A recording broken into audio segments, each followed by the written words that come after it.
आप देखिए शिवसेना की तरफ से प्रेस कॉन्फ्रेंस हो रही है, सीधी तस्वीर। मंदात आम्ही 3 जण होतो आणि त्यांचे पीए प्रभाकर होते, असे आम्ही 4 मंदातल्या गाडीत होतो आणि गाडी गुजरातच्या दिशेने जात होती आणि त्यावेळेस मला मग त्यांचे फोन चालू झाले की हा निघाला का नाही, ते निघाला का नाही, हे गाडी निघाली की नाही। मग मंदात माझी शंका क्लिअर झाली की आपल्याला गुजरातला कुठेतरी आपल्या सरकारच्या विरोधात कट कारस्थान रचण्यासाठी आपल्याला गुजरातला नेत आहे, ही माझी शंका क्लिअर झाली। तेवढ्यात मधात ट्रॅफिक जाम झाली आणि त्यामध्ये प्रकाश सुर्वे जे आमदार आहेत मुंबईचे ते आले मधामध्ये, भाऊ कुठं चाललो आपण, आम्हाला काही माहिती नाही, आम्ही काही गाड्या नाही आणल्या, आम्ही कपडे नाही आणले, काही बॅगा नाही आणल्या, आम्हाला काही माहिती नाही, आम्हाला कुठे चालवलं, तू बस गाडीत, तू पुढचा विचार करू तू बस। तो बिचारा जाऊन बसला। तेवढ्यात एक दुसरा आला, भाऊ कैलास गायब झाला। मला थोडा आनंद वाटला, म्हटलं चला कैलास गायब झाला। मग त्यानंतर मी मधामध्ये आमच्या नेत्याची संपर्कात गाडीमध्ये होतोच। मी साहेबांनाही मेसेजमध्ये केले की साहेब म्हणे तू उतरून जा। नाही साहेब मी उतरता येणार नाही मला, पण मी काळजी करायचं काम नाही, मी सुरतून परत येईल, मला वस्तुस्थिती पाहायची होती। मग पुढे आम्ही गेल्यानंतर सुरतला गेल्यानंतर 5 स्टार हॉटेल होती। हॉटेल एवढी मोठी होती, बंदोबस्त एवढा मोठा होता की महाराष्ट्रात मी एवढा पोलीस बंदोबस्त कधी पाहिला नाही। तेवढा पोलीस बंदोबस्त त्या गुजरातच्या पोलिसांचा जवळपास 300 ते 350 पोलिसांचा फौजफाटा, अनेक आयपीएस अधिकारी, जे आयपीएस अधिकारी अक्षरशः भारतीय जनता पार्टीची गुलामगिरी करत होते। मी त्या आयपीएस अधिकाऱ्यांशी माझे वाद सुद्धा झाले, तुम्ही शासन प्रशासन चालवता का भारतीय जनता पार्टीची गुलामगिरी करता, माझा त्यांच्याशी वाद निर्माण झाला। मग आम्ही हॉटेलमध्ये वर गेलो आणि हॉटेलमध्ये गेल्यानंतर अरे प्रकाश बी गायब झाला। मग मला पुन्हा आनंद झाला, चला एक बी आमदार आपला गेला। प्रकाश गायब झाल्यानंतर मग मी साहेबांना म्हटलं की साहेब माझी इथे राहण्याची इच्छा नाही, मी इथं राहू शकत नाही, मला जाऊ द्या। त्यांनी टाइमपास करत ठीक आहे 5 मिनिटांचा 10 मिनिटांचा मग असा वाद करत मी तिथून निघालो। पोलिसांची सुद्धा माझा वाद झाला। मी रस्त्यात आल्यानंतर मी पैदल रस्त्यानं चालत होतो, माझ्या मागं अक्षरशः 100 ते 150 पोलिसांचा ताफा, गाड्यांचा ताफा। 12:30 वाजता मी तिथून त्या हॉटेलमधून निघाले असताना मी सांगून निघालो की मी राहू शकत नाही, म्हटलं आमचं नाही म्हणजे नाही, जबरदस्ती आमच्यावर करण्याचा प्रयत्न येत नाही। कारण की निघल्या 12:30 ते 3च्या दरम्यान मी रस्त्यावर सुसाट अंधाऱ्या रात्रीमध्ये चालत होतो, वरून पाऊस होता, माझी मोबाईलची बॅटरी डाऊन होती। त्यावेळेस मी आदरणीय सावंत साहेबांशी संपर्क केला, आदरणीय आमचे आमदार नाईक साहेब आहेत त्यांच्याशी संपर्क केला। मी तिथं त्यांना लोकेशन सुद्धा दिलं, आज रोजी माझ्या मोबाईलमध्ये लोकेशन आहे की मी ह्या ठिकाणी तिथं जैन स्कूल अशी एक चौकामध्ये कॉलेज होतं, त्या कॉलेजमध्ये जवळपास 3:30च्या दरम्यान तिथं झाला। आणि साहेबांनी सांगितलं मला की तुला ह्या नावाची गाडी तुला घेण्याला येणार आहे। तर मला असं समजलं माझं संभाषण तिथले गुजरातचे पोलीस ऐकत होते, त्यांच्या सुद्धा लक्षात आलं। कारण की सुरुवातीला मी ट्रक वाहन कोणत्या गाडीला हात देत होतो, पण त्याच्या दहशतीखाली कोणतंही गाडी वाहन तिथं थांबत नव्हतं, कारण की ते त्यांची तिथं पोलिसांना पाहिल्यानंतर कोणी वाहन थांबू शकत नाही, घेऊ शकत नाही। मग साहेबांनी सांगितल्यावर गाडी येते, त्यांच्या लक्षात आलं कुणीतरी यांना लोकल माणूस म्हणा का मराठी माणूस नेण्यासाठी गाडी येते। त्या 20-25 पोलिसांनी अक्षरशः मला हातपाय धरून कोंडून असं अक्षरशः उचलून लाल रंगाच्या गाडीत कोंडलं आणि मला तिथून नेलं। आणि तिथून नेल्यानंतर 3:30च्या दरम्यान होता आणि मला तिथल्या सरकारी हॉस्पिटलमध्ये नेलं। जेव्हा मला सरकारी हॉस्पिटलमध्ये नेलं तेव्हा मला शंका निर्माण झाली की मला सरकारी हॉस्पिटलमध्ये कशाला आणलं, मला कोणत्या प्रकारची बिमारी नाही, मला कोणत्या प्रकारचा हार्टचा प्रॉब्लेम नाही, मला कोणत्या प्रकारची शुगर नाही। तिथं गेल्यानंतर माझी शंका निर्माण झाली, मी कोणत्या डॉक्टरांना माझ्या अंगाला हात सुद्धा लावू देत नव्हतो। मी त्यांना म्हटलं की मला तुम्हाला तपासायची आवश्यकता नाही, तुमच्या इथं पेशंट आहेत त्यांना तुम्ही तपासा, तुमचं जे कर्तव्य आहे ते त्यांनाच करा, माझ्याजवळ तपासण्याची मला काही झालेलं नाही। परंतु पोलिसाचं संभाषण आणि डॉक्टरांच्या दोघांच्या चर्चा ज्या चालू होत्या, त्यांच्या चेहऱ्याच्या हावभावावरून, त्यांच्या बोलण्याच्या हावभावावरून मला शंका निर्माण झाली। आणि त्याच्यातला एक नंतर डॉक्टर म्हणाला तुम्हाला हार्ट अटॅक आला। अरे म्हटलं आपल्याला हार्ट अटॅक कुठून येणार आहे, मी तर एकदम तंदुरुस्त, मी 6-7 जणाला माझ्या अंगाला टच सुद्धा होऊ देत नव्हतो। पण जसा त्यांनी सांगितलं मला हार्ट अटॅक आला, तसा माझ्या लक्षात आलं की आपला घातपात करण्याचं हे गुजरातचे जे अधिकारी लोक आहे, जे प्रशासन आहे, या सरकारचा इथं घातपात करण्याचं षड्यंत्र निश्चितपणे आपल्याकडे आहे। मग मी त्यांना जवळपास 6-6:30चा टाइम झाला, 3 घंटे मी त्यांना माझ्या शरीराला हात सुद्धा लावू दिला नाही। आणि 6:30च्या दरम्यान 15 ते 20 जणांनी, कोणी माझी कंबर पकडली, कोणी माझे पाय पकडले, कोणी माझे हात पकडले, कोणी केसाची मान पकडली आणि एका जणांनी माझ्या दंडामध्ये जोराने इंजेक्शन टोचलं, ज्यावेळेस मला इंजेक्शन टोचलं त्यावेळेस अक्षरशः मला खरोखर लळ आला होता की आपल्या मागं आपली मुलगी आहे, आपला मुलगा आहे, माझी पत्नी आहे, यांनी कोणत्या प्रकारचं आपल्याला इंजेक्शन टोचलं, कोणत्या प्रकारचं काय टोचलं. मला थोडासा तिथं लळ आला, मी अक्षरशः लढलो सुद्धा. आणि मग मला लक्षात आलं की आपला अटॅकच्या नावाखाली आपला कुठंतरी घातपात करणार आहेत आणि इंजेक्शन दिल्यानंतर मला गुंगी आली. आणि तो आप ये नितिन देशमुख को सुन रहे हैं। ये वो विधायक हैं जो पहले एकनाथ शिंदे के साथ गए थे लेकिन फिर वापस लौट आए और फिर उसके बाद उन्होंने आरोपों की बौछार शुरू कर दी है। प्रेस कॉन्फ्रेंस कर रहे हैं और ये कह रहे हैं कि जबरदस्ती विधायकों को ले जाया गया है, अपहरण किया गया है हमारे विधायकों का, और ये बता रहे हैं कि उनके साथ वहां पर क्या क्या हुआ और कैसे फिर वो वापस लौटे हैं। ये वही नितिन देशमुख है जिनकी तबियत भी खराब हुई थी, जिनकी पत्नी ने इनके गायब होने की रिपोर्ट भी दर्ज करवाई थी, और अब ये वापस आने के बाद बीजेपी पर भी निशाना साध रहे हैं। म्हणून आपण व्यक्तीनं लढलो पाहिजे आणि मी सुद्धा गनिमी काव्यानं लढलो आणि ज्या पद्धतीनं छत्रपती शिवाजी महाराजांनी मैं खुद इसकी लड़ाई लड़ा और शिवाजी महाराज के आदर्शों पर चलने वाला मैं इंसान हूँ। माझ्या महाराष्ट्रामध्ये आल्यावर एवढा आनंद मला जेव्हा झाला, महाराष्ट्र में आने के बाद मुझे इतना खुशी हुई, इतना आनंद हुआ कि मैं आपको बता नहीं सकता। जिला परिषदचा सदस्य 10 वर्ष राहिलो, पंचायत समिती सदस्य 10 वर्ष राहिलो, मैं जिला पंचायत का सदस्य रहा, पंचायत समिति का सदस्य रहा, विधायक बना, आमदार झालो. तेवढं स्वागत माझं झालं नव्हतं और महाराष्ट्र का मैं विधायक बना. गुवाहाटीतून सुटल्यानंतर तेवढं स्वागत अमरावती पासून अकोल्यापर्यंत कमीत कमी 4 ते 5 हजार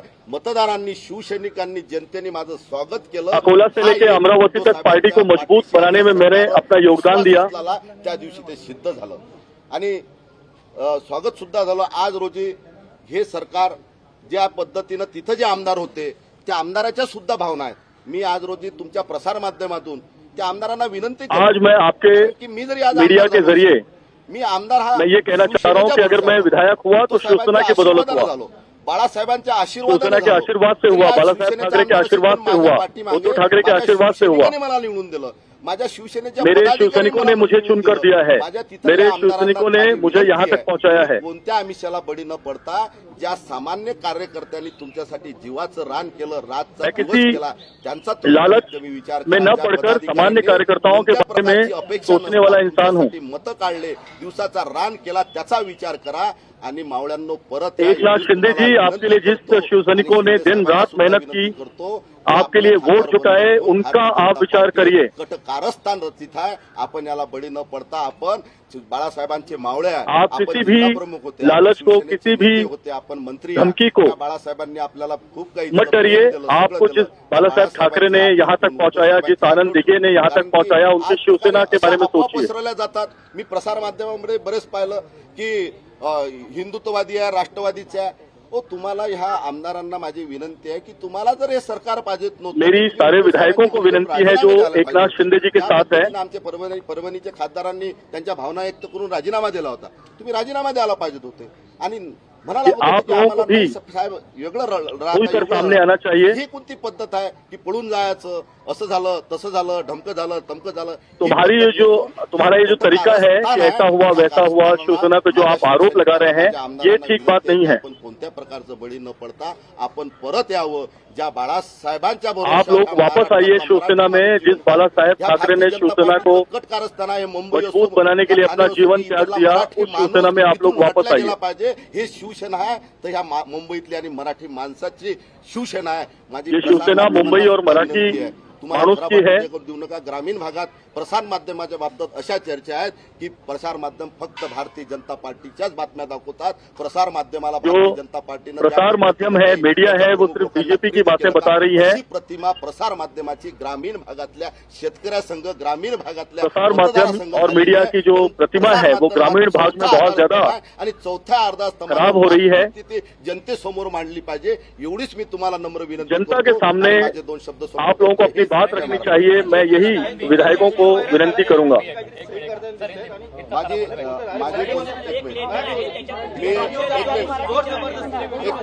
एक मिनट हिंदी में मेरी बात नहीं आती, मैं मराठी में बात करता हूँ. आप हिंदी में आप उसका टाइटल कर एक मिनिट स्पष्टीकरण तुम्हाला. एक मिनिट. हे प्रश्न संपलेले आहे.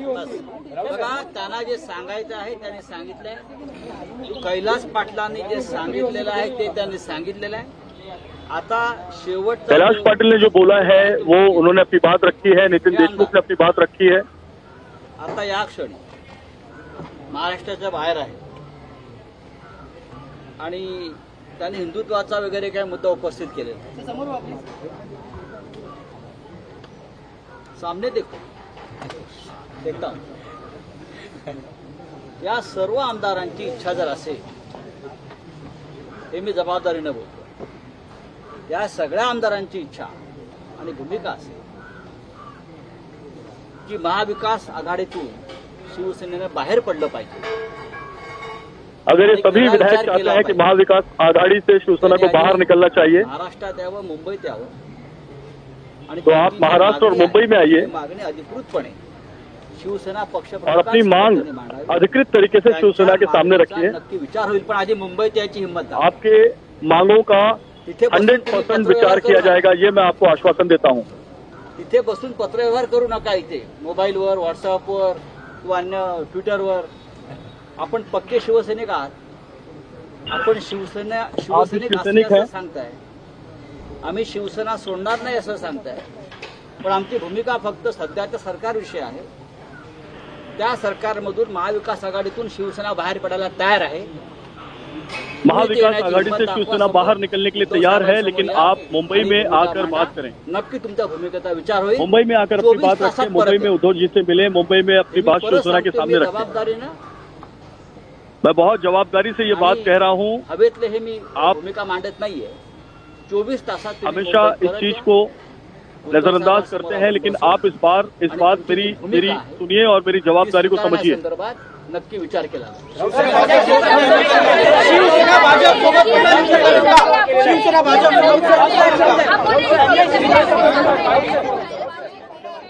सुन रहे थे बाला साहब ठाकरे के लिए पार्टी में वापस आए विधायक, नितिन ने कहा, और वो इमोशनल अपील करते हुए इस मंच से भी नजर आए। साथ ही वो तमाम आरोप उन्होंने शिंदे गुट पर लगाए, बीजेपी पर लगाए, जिनके बारे में विस्तार से हमने आपको बताया। उन्होंने खुलकर ये कहा कि उनको किस तरह से वहां पर ले जाया गया और जबरन वहां पर रखा गया।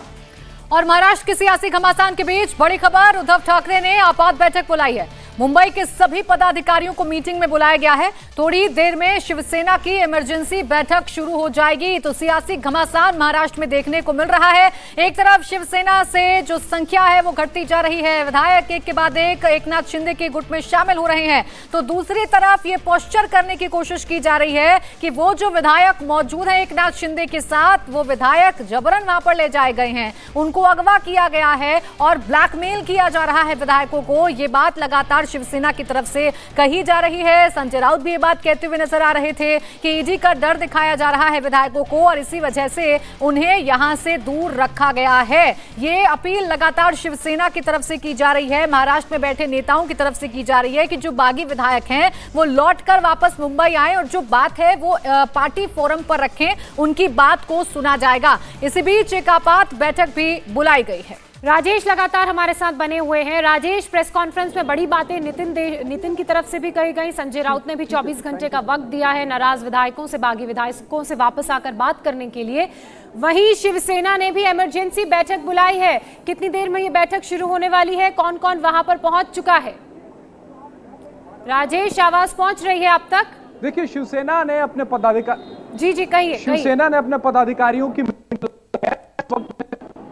इस वक्त शिवसेना भवन के बाहर ही मौजूद हूं और आपको तस्वीरें दिखा दूं कि लोग यहां पर इकट्ठा होने शुरू हो गए हैं। जो शिवसैनिक हैं, मुंबई के जो शिवसैनिक हैं, अलग अलग शाखाओं के जो प्रमुख हैं, वो यहां पर पहुंच रहे हैं। साथ ही सांसद विनायक राउत भी यहां पर पहुंचे। उनका कहना है कि उन्होंने मीटिंग बुलाई है, जो जहां पर शिवसेना भवन है वहां के आसपास के पदाधिकारियों को तुरंत पहुंचने को कहा गया है। ये माहिम विधानसभा क्षेत्र में आता है और यही वजह है कि यहाँ के लोगों को यहाँ पर पहुंचने के लिए कहा गया। विनायक राउत ने हमसे बात किया और उन्होंने कहा कि मीटिंग के बाद जानकारी दी जाएगी कि मीटिंग का मुद्दा क्या था। इंडिया टीवी हर वक्त हर जगह डाउनलोड करने के लिए सर्च करें India TV news Google play store या ऐप स्टोर पर।